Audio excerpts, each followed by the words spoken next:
Sveiki, Poryt LT šiandieną norim pakalbėti apie Sony ir noriu pradėti nuo to, kad mes kadangi kalbėsime apie Sony telefonus, naują jų seriją, kuri vadinasi Z5 Xperia. Nors vizualiai skirtumus matyti, pavyzdžiui, paėmus kad ir trečiuką, labai sunku, tai noriu pradėti nuo trūkumo, kurį specialiai, kol neįjungiau, noriu parodyti jums. Tai va šituose atspindžiuose matosi apšipinėtas gana stipriai priekinis stiklas. Tai vienas iš nedaugelio trūkumų, kuriuos mes atradome su Dainium bandydami šitos telefonus. Dainius šiek tiek labiau naudojo kompaktą, kuris yra mažesnis, jo ekranas yra 4,6. Aš naudojau šiek tiek didesnį, kurio ekranas yra 5,2.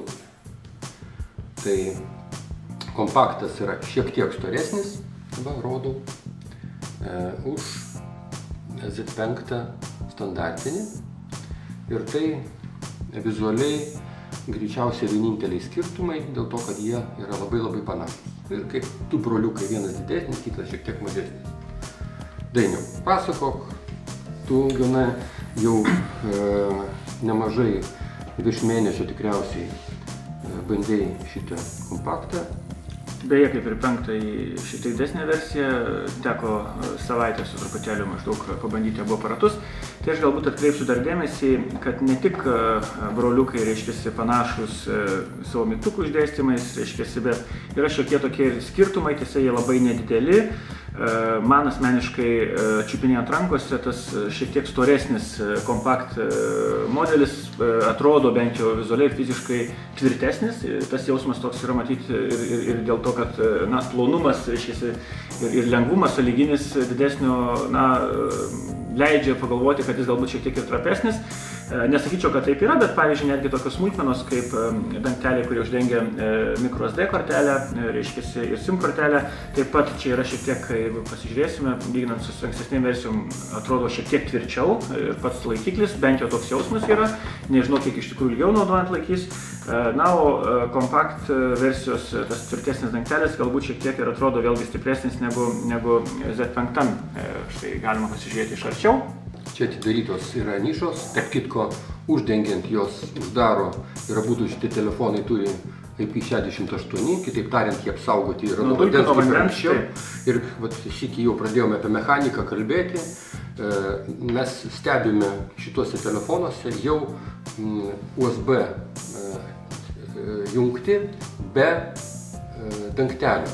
Ir anksčiau tik tai ausinių jungtis 3,5 mm buvo išsprendus šitą problemą, kad neuždengiant dangtelių jie galima buvo apsaugoti nuo vandens. Dabar šitame aparate apsaugotas ir reiškia USB jungtis. Kas yra privalumas, tai kad tepus yra tik tais ekranas.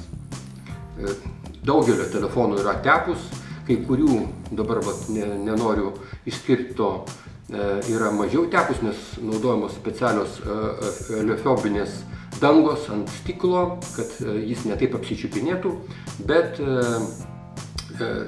antra pusė, žiūrint to, kad taip barbenant per jį, susidaro įspūdis, kad galbūt čia plasmasė, bet iš tikrųjų tai ne plasmasė, tai yra stiklas ir jis yra matinis stiklas. Ir darant tą stiklą matiniu šitame modelyje, lyginant su trečiuku, pavyzdžiui, jisai neprarado premium išvaizdos, vienok nugarėlė visiškai neapsičiupinėja. Tai iš tikrųjų puikiai atrodo, kaip ir prieš tai kamera visiškai neišsikišusi, jau kalbame apie nugarėlę. Beje, taip pat, jeigu dar palyginsim šiek tiek kompakt versiją, kompakt versijoje kameros kraštai lengvai įsikišę, bet labai lengvai ir būtent pats bortelis, jeigu galima pirštu pačiupinėti. Tuo tarpu pačioje Z5 serijoje visiškai absoliučiai lygus paviršius, aš neskau, kad čia kažkoks trūkumas. Z5, Z5, atsiprašau, taip. Tai nėra kažkoks didžiulis trūkumas, bet skirtumas matyčiau toks yra ir galbūt tai, na, sakykime taip, gamintojams, nežinau, kodėl čia priekiai, jau kad šitas aparatas yra šiek tiek storesnis ir atrodo, kamera turėjo tilpti, tuo tarpu plonesniam, iš tikrųjų visiškai lygiai eina su... Dabar jeigu kalbam apie mechaniką toliau, man kas pasirodė ypatingai, na, sakykime taip, dar keista ir neįprasta, aš kadangi naudojus Note 4, čia kamera yra išsikišusi, čia, reiškia, tas užtat man kaip didelis privalumas yra lygi vieta. Vienok kameros vieta ant Note 4 ir ant daugelio telefonų yra ties viduriu ir ją laikant, aš jos neuždengiu, taip laikant rankoje. Čia reikia įgūsti iš naujo, nes jeigu aš laikau kamerą, man pirštais ją aš uždengiu. Tad reikia kažkaip įgūsti, kitaip laikyti. Reikia įgūsti kairę ranką laikyti apačioje, dešinę viršuje ir mygtukas paspaudimo, kuris yra, tai reiškia, laiko dešinė ranka viršuje labiau, kairė apačioje. Kai įgundi gerai, bet šiaip, aišku, duodant kam nors nufotografuoti, reikia laiką įspėti, kad pirštu kur nors neužsidėtų. Nes aš, kadangi nepratęs, tai man net eksploatuojant jį ten porą savaičių, aš taip ir nepripratau, neradau tos optimalios padėties, bet tu dabar pasakei, iš apačios, kurioje vietoje, nepasakęs šito dalyko, iš tikrųjų darai šitą klaidą. Ir aš nežinau, kodėl pasirinkta šita vieta, bet tikriausiai, jeigu jau įgūsti šitaip laikyti, tai tikriausiai yra patogu. Kas dar yra svarbu pasakyti, du faktai yra. Apsauga nuo drėgmės, nuo vandens, net ne nuo drėgmės, nuo tiesioginio vandens gali įmerkti vandenį ir mygtukas, kuris yra labai retas atvejis, daiktas yra fotografavimui atskiras. Beveik jokie telefono aparatai neturi atskiro mygtuko fotografuoti. Ką dabar galime iš to laimėti? Fotoaparato programinė įranga turi specialias scenas fotografavimui po vandeniu. Reiškia, kadangi po vandeniu jau ekranų mes negalim naudotis kaip jautria zona, tai lieka naudotis mygtuku.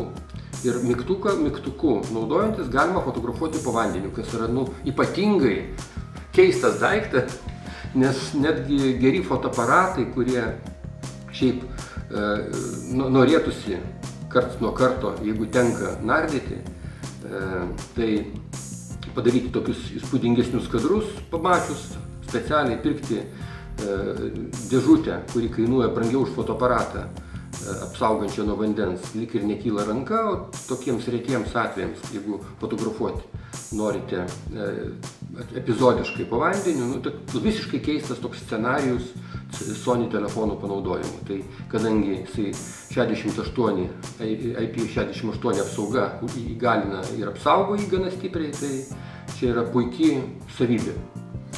Dar turbūt iš išorinių dalykų turbūt reikia atkreipdėmėsi, kad išorėje pas abu yra visgi ir vieną ar kitą testuojant tikrai labai palyginti man gerai veikiantis pirštų skaitytuvas ant šoninio, reiškia, labai aiškaus mygtuko, štai matosi iš čia. Ir kiek teko bandyti, iš tikrųjų, na, su retom išimtim iš tikrųjų atsirakina gana puikiai, lab, kad aš dažniausiai bandydavau ir dešinį pirštų, ir kairę ranką irgi kitų pirštų, tai reiškia, dviejų pirštų suvedęs atspaudus naudoju ir vienu ir kitu ir galiu pasakyti, kad iš principo tai yra turbūt vienas didžiausių privalumų, kai kalbame apie klaviatūros užrakinimą ir saugumo dalykus, nes tie, kas žino, kas jisai įsivedė arba PIN kodo užraktą arba kitą kokį nors užraktą, kad kiekvieną kartą tą darant, iš tikrųjų yra didžiulis skirtumas, ar tau reikia maigyti pirštais, ar užtenka tiesiog priliesti ir pažadinimo arba užmigdymo mygtuką paspaudus tiesiog aparatas iš esmės pabunda. Ir noriu pasakyti, praplėsdamas Dainiaus šitą mintį, štai ką. Samsungų naudojantis aš iš tikrųjų labai patenkintas tuo. Vienok, tam, kad aš galėčiau pasinaudoti piršto skaneriu, man reikia ranką nukelti pirštą dydį nuo čia, nunešti į gana nepatogią vietą ir atrakinti. LG telefonai, čia mano rankose yra Huawei'aus Mate 7, yra sugalvoję piršto antspaudą patalpinti štai šitoje vietoje. Ir paėmus į ranką, nukėlus šitą pirštą, čia jau yra artesnis kelias. Arba taip imant ir atrakini piršto skanerių, kuris yra šitoje vietoje. Pirmieji šitą modelį panaudojo LG. Čia yra Huawei'us, kuris puikiai irgi pakartojo šitą sprendimą po rodomuoju pirštu. Bet pats geriausias sprendimas, kokį man yra tekę matyti, ir iš tikrųjų šitoje vietoje Sony aš labai norėčiau pagirti, tai yra laikant telefoną, tiesiog paspaudi mygtuką šitą ir čia pat tavo piršto skaneris, Dainiau, pademonstruok. Reiškia... Aš dabar esu nuėmęs, bet tiesiog pirštų skaneris automatiškai, praktiškai nereikia net spausti nieko stipriai, tik tai... Spusteli užlaikai pusiai sekundės ir ekranas jau yra atsirakinęs. Tai šiaip aš noriu pasakyti, kad netgi nesergant fobijomis ir neslepiant ten duomenų nuo savo artimųjų ir panašiai, bet piršto antspaudas yra be nepatogiausias būdas užrakinti telefoną. Jeigu to neįmanoma, visiems patarčiau naudoti bent tokį piešinuką, kurį reikia apipaišyti, freimą tą vadinamą, ir laikyti savo telefoną užrakintą. Tai yra reikalinga nuo mažų vaikų, jeigu jų nėra. Šiais laikais turbūt, ypač mobilų parašą, kas turi, kadangi yra jautrių duomenų, kaip taisyklė, ne tik ten susirašinėjimas, žinutės ar dar kažkas, bet gali būti kažkokie priimai prie dokumentų, paskyrų, prisijungimai. Dabar mobilus parašas, kuris gana populiarus yra, tai mano galva irgi yra svarbus pretekstas, reiškia, iš tikrųjų... Mobilus parašas yra apsaugotas pats savaime PIN kodų.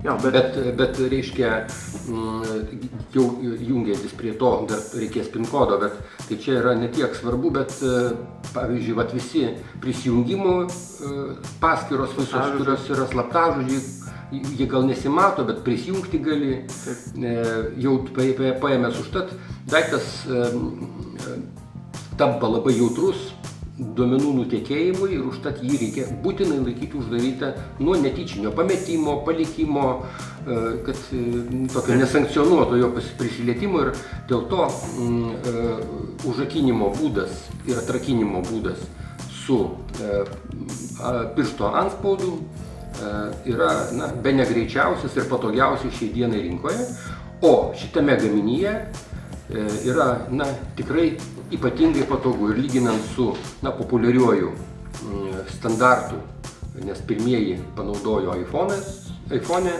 šitą daiktą, mes galim drąsiai pasakyti, kad modelis su Z5 tiek kompaktas, tiek Z5 turi geriausią piršto skanerį, patogiausioje, ergonomiškiausioje vietoje, ką mums yra tekę matyti iš daugelio gamintojų ir modelių šiai dienai. Aš turbūt vis dėlto aptarus tuos fizinius dalykus, kurie matosi aparatuose, vis dėlto jau pradėjome apie mygtuką ir fotografavimą aptarėme, tai čia vienas iš turbūt išskirtinių dalykų, bet 23 megapikselių, kurie yra šituose abiejose įrenginiuose, kameros yra vienodos, atkreipsim dėmesį, Z5 serija akcentuojama, kad iš tikrųjų tai reiškia, jog net ir kompakt versija turi tokio pat lygmens kamerą su tokiais pat parametrais. Tiesa, atkreipsiu vėlgi labai svarbu dėmesį, tik tai lapkričio iš esmės viduryje atkeliavo atnaujinimų programinės įrangos, nes būtent man teko bent jau kompakt versijos 2 aparatus bandyti. Pirmajam kaip tik strigo kamera ir garsioji reklaminė frazė apie tai, kad fokusavimas ypatingai greitas, 0,1 sekundės, bet iš esmės kalba buvo ne tik apie fokusavimą, iki fokusavimo ir po fokusavimo dar reikia ir užfiksuoti, reikia suaktyvinti kamerą. Tai galiu pasakyti, kad būtent atsisiuntus atnaujinimus, kurie iš tikrųjų pakeitė iš esmės naudojimas šitais dviem daiktais, leidžia šiandieną jau kalbėti, kad kameros iš tikrųjų veikia pakankamai greitai ir pakankamai patogiai. Tiesa, galbūt reikės irgi mūsų žiūrovams parodyti štai abu aparatai, ne tik mes čia matome, reiškiasi, bet kas atidžiai pasižiūrės ir anksčiau naudojo kitą Sony kokį nors dalyką, tai kameroje akivaizdžiai matosi, jog programinė įranga pakeitė ir vizualiai, reiškia, galime naudoti perjungimą, pavyzdžiui, iš fotografavimo į filmavimo režimą. Apskritai visus režimus, tai yra valdymas šiek tiek pasikeitė. Kas man iš tikrųjų galbūt ir malonu, tas keletą dienų, kol testavau, tai iš tikrųjų kamera veikia bent jau dabar tikrai nepriekaištingai ir vienam ir kitam aparate.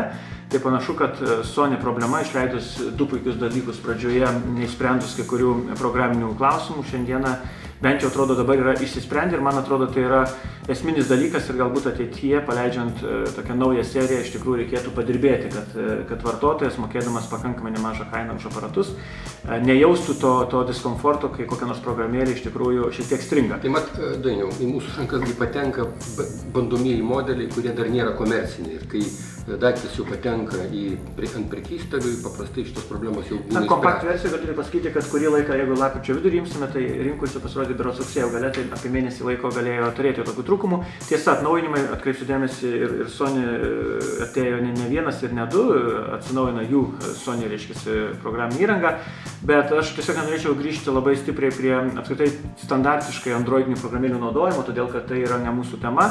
Tiesiog mažas skirtumas ir vienas ir kitas aparatai turi vis dėlto skirtingą procesorių ir kompakt versija 2 GB RAM, čia yra 3 GB RAM ir galiu pasakyti, kad bent jau man, turint tokį pakankamą aktyvų naudojimą ir kelios elektroninio pašto paskyros ir programėlės, vis dėlto tas nedidelis skirtumas jis vėl to jaučiasi. Šis telefonas yra Z5, veikia šiek tiek iš tikrųjų greičiau, programėlės dar greičiau, bet vienas išskirtinumas, artėjant žiemos sezonui, atkreipsiu dėmesį, kad aktyviau naudojant ir vienas ir kitas pakankamai šyla, net ir kaista, tai reiškia ypač nugarėlė, tai galima bus pasišildyti žiemą, kad aktyviau naudosite, tai reiškia šiem aparatais vasarą, turbūt tai nėra didžiulis pliusas. Dar vienas labai svarbus dalykas, kai telefonas šiek tiek pašyla, apie tai informuojama, kad gali kai kurios funkcijos neveikti, matyti automatinė apsauga vis dėlto ir tokius dalykus numato. Aš dar norėčiau tiesiog atkreipti dėmesį be kameros, be kitų dalykų vis dėlto į vieną akcentą, kuris buvo ir pačioj pradžioj pateikimas, tai yra gerokai ilgesnis baterijos veikimas. Tai režimai, kurie leidžia taupyti energiją ir stamina, ir ultra stamina, iš tikrųjų tą įrodo. Ir atjungus, nenaudojant jokių funkcijų, jungus šios režimus, iš tikrųjų budėjimo režime, tokiam miegančiam režime pakankamai ilgai iš tikrųjų galima naudotis baterijomis. Aš, pavyzdžiui, praėjusią savaitę, berods ketvirtadienį buvau pakrovęs kompaktą ir dabar keletą dienų ilsėjausi. Per savaitgalį išnaudojau Z5 seriją, tai jis dar šiandieną man rodė ten, berods, aš dabar nemačiau čia apie 50%, bet turint omenyje, kad aš išnaudojau dar penktadienį, tai reiškia, jau šiandieną mes filmuojame antradienį, tai bent 4-5 dienos buvo ir jis tikrai pilnai neišsikrovė. Tai pilnai, pusė. Tai jo. Bet aktyviai naudojant, iš esmės, sakyčiau taip, 2 dienų, apie kurias rašoma beje ir ant dėžutės, štai dėžutėje kompakt rašoma iki 2 dienų, štai čia yra labai aiškiai parašyta, iki 2 dienų, tai terminas iki 2 dienų, tai matyti taip ir yra, bet ne 2 dienos ir tą atkreipsiu dėmesį, todėl pakrovėją rekomenduočiau turėti.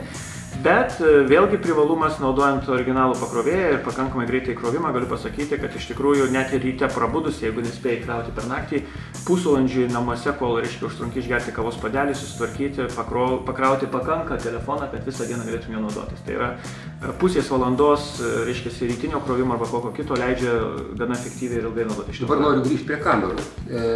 Sony, kaip žinia, ir čia tokia pakankamai ne pirmą kartą mūsų sakoma informacija, Sony yra viena iš svarbiausių kompanijų pasaulyje, gaminančių jutiklius, video jutiklius. Jos naudoja daugelis konkuruojančių gamintojų, tame tarpe Samsungas į flagmanus deda Sony jutiklius. Ir visą laiką didelė problema Sony yra jau paskui paties to vaizdo suformavimas, iškodavimas, suformavimas failo, kad jis būtų kokybiškas, nes ne visą laiką Sony lyderiauja, jau sensorių padaro patį geriausią pasaulyje ir įdeda jį kaip taisyklė išimtinai į savo telefoną, jo dar pradžiai neparduoda, bet nuotraukos kokybė ne visada būna geresnė negu senesniais jų pačių gamintais sensoriais, kitų gamintojų pagaminti telefonai. Tai šičia yra naujas visiškai sensorius 23 megapikselių ir dirba kamera pakankamai gerai, bet to Sony telefonai garsėja tuo ir šitie neišimtis turi labai daug specifinių efektų, ten nuo rimtų, kurie leidžia fotografuoti prieblandoje, iki sumažinto kontrastingumo, kai už nugaros saulė arba ryškus šviesos šaltinis greta veido, tai tas vadinamas režimas HDR leidžia tą kontrastingumą sumažinti ir daryti labai gerus nuotraukas. Ir užtat, reiškia, ta kameros privalumai, kurie yra su nauju objektyvu, kuris yra 2,8 diafragma turi, yra šviesus labai. Tai manau, kad vienas iš didesnių privalumų. Ne tik tai žurnalistams, tai ne kaip tu, bet ir tavo kolegos, bet ir apskritai bet kokiems žmonėms, nes praktiškai jau fotoaparato turint tokį telefoną reikia tik tai tuo met, jeigu esi konkrečiai arba profesionalus fotografas, arba visiškai fotomėgėjas ir jau dirbi ten vos ne pusiau profesionaliai su fotokamera. O šitas... Iš esmės šitas, jeigu kalbėsim apie profesionalią žurnalistiką, šiandieną, jeigu tai nėra žurnalui reikalinga kokybė, galbūt, bet net ir viename žurnale, atkreipsiu dėmesį visai nesnei, kaip tik berods žurnalas Žmonės, reiškiasi, kreipėsi iš vieno renginio, reiškiasi, Andriaus Užkalnio nuotrauka daryta Sony aparatu ir netrukus turėtų pasirodyti žurnale. Tai iš tikrųjų atkreipsiu dėmesį, kad jau kiekvienam, mano giliu įsitikinimu, žurnalistui, ypač dirbančiam naujienų portale, yra pakankamai universalus prietaisas, kad tu galėtum bet kokiom gyvenimo aplinkybėm, lyjant lietui tame tarpe, fiksuoti nuotraukas, dirbti, įrašinėti garsą ir panašius dalykus, nes mano giliu įsitikinimu, aš dėl ko ir testuoju tokius dalykus, kurie susiję galbūt ne tik tai su telefono funkcijomis, bet iš tikrųjų su galimybėm įrašinėti garsą, vaizdą, turėti pakankamai patogų organizuojant savo darbą, reiškiasi grafiką kažkokį. Galų gale, tai, ką tu minėjai, kamera yra vienas privalumas, bet Sony čia pasirūpinus yra įvairiom funkcijom, galimybėm nuotraukas apdirbti, pavyzdžiui, įdėti ten ar tekstą kažkokią apdoroti, atsiprašau. Įvairių efektų tikrai labai daug yra ir kas mėgsta koliažą, čia tikrai gali pažaisti ir tame tarp ir pagražinti. Yra Movie Creatoris, reiškiasi, irgi programėlė, kuri padeda labai įdomias akimirkas, reiškiasi, greitai sudėlioti, net su muzikiniu fonu ir, pavyzdžiui, galima... Tik reikėčiau priminti, kad šitos kameros leidžia daryti 4K video. Taip. Ir dabar, kai atsiranda 4K televizoriai, tai yra vienas iš nedaugelio instrumentų buityje atsiradusių, kurie leidžia išnaudoti tą 4K televizoriaus ekrano raišką.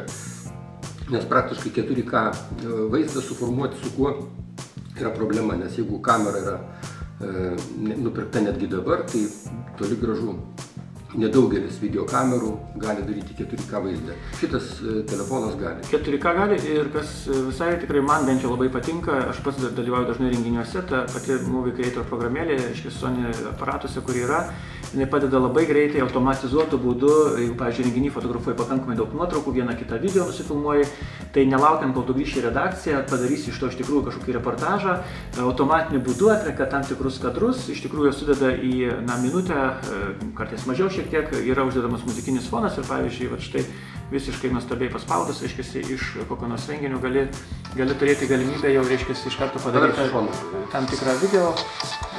Šiuo atveju čia užfiksuotas, reiškiasi, stabilus buvimas, bet štai tokie dalykai, jie vyksta, man atrodo, labai greitai ir patogiai ir dar tu neišėjęs iš renginio gali realiai išsiųsti į socialinius tinklus ar į savo redakciją tokį mažą mini filmuką sukurtą, kuris, man atrodo, gali užkabinti tuos, kurie domėsis vėliau to renginiu, tai aš matau, kad tai didžiulis privalumas.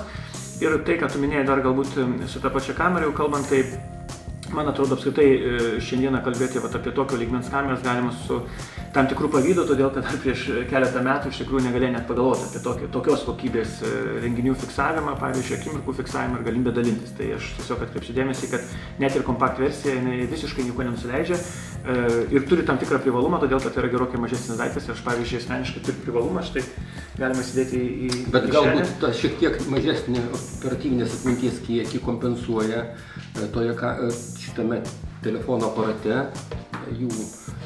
jo skiriamoji geba ekrano, nes čia yra Full HD ekranas, čia mes turime HD ekraną. Kadangi čia įstrižainė yra mažesnė, 4,6 colio, tai iš tikrųjų to tankio informacijos ekrane pilnai pakanka. Taip. Ir netgi žmonės, kurie nežinodami skiriamosios gebos, jį pasižiūri, ten nuotraukas, dar kažką, jie net nepagalvoja, kad čia yra ne Full HD, nes iš tikrųjų pakankamai gerai veikia. Ekranai labai ryškus ir geri. Ir užtat dar dėl ko galėčiau pagirti Sony, tai kad dabar tokia yra tendencija ir mūsų mėgiami gamintojai, kuriais aparatais mes patys naudojamės, pradeda jau atsisakinėti SD kortelių atminties papildomų. Na, ne va tai yra cloudai kažkokie, kiti duomenų nešėjai išoriniai, kuriuos galima sinchronizuoti duomenis. Vienok, kai kameros yra aukštos skiriamosios gebos, kadrą galima nufotografuoti ne tik tai JPEG, bet ir RAW formate, tai iš tikrųjų iškyla problema vis dėlto tūrio. Ir įsidėti atminties kortelę labai rekomenduočiau. Šitie aparatai palaiko pakankamai aukštas korteles, kaip, žinau iš praktikos, kad daugelis turbūt iki 100 GB naudoja. 128. Taip, bet šiuo atveju galima maksimaliai praplėsti 128. Aš girdėjau, kad net 200 matom. Aš tiesiog žinau iš praktikos Lietuvoje, kad daugiau turbūt mažai kas daugiau deda, bet iš esmės iki 100 GB kortelės tai jūs puikiausiai galima laikyti iš renginio, pavyzdžiui, ar nuotraukas tas pačias, ar video, kurie beje, jeigu filmuosite 4K režimu, tai pakankamai imlūs atminčiai, bet kuriuo atveju, matyt, aš pasakyčiau paprastai, kad turbūt minusai su dizainu susiję labiau vis dėlto tas teplumas ekrano, kurį, galima kiekvieną kartą paversti pliusu, pavyzdžiui, nuolatos švarintis, ir neužmiršti, kad galima kažką pozityvaus daryti, pavyzdžiui, nuvalyti ekraną. Ir kitas turbūt dalykas, dar matyti, ką kreipsim dėmesį, kad šiandieną jau išspręstas buvo programinės įrangos, galbūt kažkokie trūkumai susijęs su kameros ir kitais veikimais. Tai aš vis dėlto sakyčiau, kad, iš principo, ką be pasirinktume, asmeniai akcentai, kad pagrindiniai parametrai yra tokie patys. Saugumo parametrai, vizualiniai parametrai, kamera tokia pati, taip kad skonio reikalas ir dydžio reikalas, tiems, kas iš tikrųjų pripratę, galiu tik pasakyti, jog vis dėlto mažesnė kompakt versija, viena ranka dirbant yra mano įsitikimu gerokai patogesnė ir man asmeniškai simpatijas pelno kompaktas, todėl kad viena ranka galima labai lengvai daug ką daryti ir dirbti. Didesnė versija reikalauja dažniausiai ir 2 rankų. Aš kadangi didesnius telefonus mėgstu, tai mano pasirinkimas ties didesniuoju modeliu, bet kokiu atveju aš manau, kad rinkoje atsirado labai rimtas modelis, kuris neleis nei kiniečių gamintojams, kurie bando uzurpuoti rinką, ir kiti klasikiniai gamintojai. Sony duoda normalų atkirtį ir su šita savo serija pareiškia, kad mes esame ne šiaip rinkoje, bet esame stiprus ir mūsų mėgstantis šitą gamintoją vartotojas renkasi ne be pagrindo.